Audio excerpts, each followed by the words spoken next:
Alright, so first thing we need to do is graph each of these equations. So I see that my y-intercept is -2. So I can start on the y-axis at -2. And then my slope is 1 over 2. And that means that I'm going to go up 1 over 2. So like every 2 days, I make $1.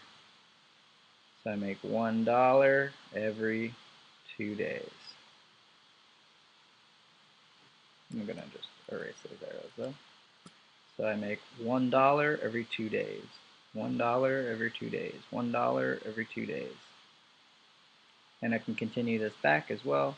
2 days ago I had $1 less. 2 days ago I had $1 less. 2 days ago I had $1 less. So then when I connect this, again, this line should be perfectly straight. Mine's very sloppy, I apologize. Okay. Now the second part of this said graph each equation on your calculator to check. I'm going to show you how to do that.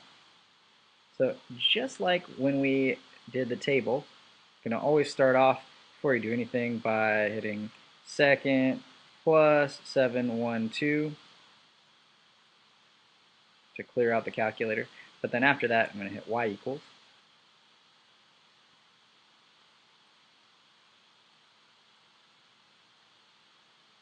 And it should look like this. Just like before, I'm going to type in my equation, 1/2, so 1 divided by 2, and then x minus 2.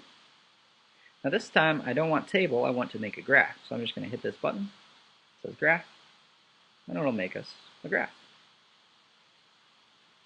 Now, it's a little bit difficult to see that, but if we look, it's pretty much exactly the same as the graph that we made. The y-intercept is at -2, and it looks like it's going up 1 over 2.